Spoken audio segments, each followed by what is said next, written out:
Well, we have been keeping you updated on a proposed ordinance in Terre Haute that could help with the preservation of historic buildings. Our Cole Nobby tells us why many historical societies are in support of its passage as soon as possible.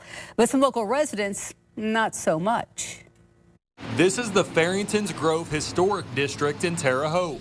It was founded in 1840, and although the homes are strikingly beautiful and part of Indiana's important past, it is also home to a thriving community of people who are now concerned about possible new regulations. When we moved into this home back in the 90s, late 90s, it was because it had oak columns and finishings and lead windows and a beautiful fireplace. I mean, it was one of the things we loved about the home. The past few weeks, the Terre Haute City Council has been discussing an ordinance aimed at establishing formal historic preservation districts along with a commission.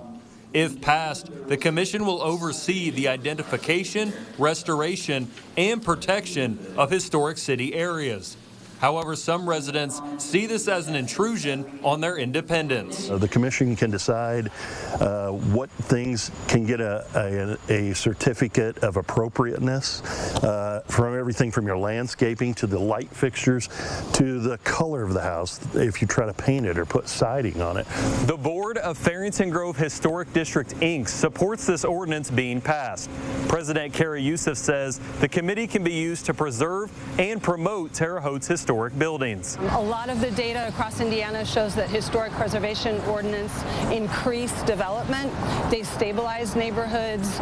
They promote tourism. People are looking to visit unique places, and we see it as a way for the city to really move forward while taking into account our really rich past. Terre Haute Mayor Brandon Sackbun spoke out at the most recent city council meeting, pointing to the current issue of housing in the city. Historic preservation ordinances really started in the 1960s in states like New York and California.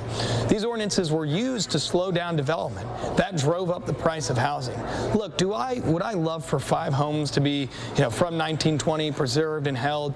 I would love for that. I want that to happen. But what I don't want is an ordinance created that stops 50 homes from being built next year and just helps 5. Latta says many homeowners were blindsided by this ordinance, and he feels a happy medium could be found between preservation and homeowner creativity. I talked to a lot of my neighbors on this block, just going through to make sure that they knew about it too, and they were just as surprised as we were.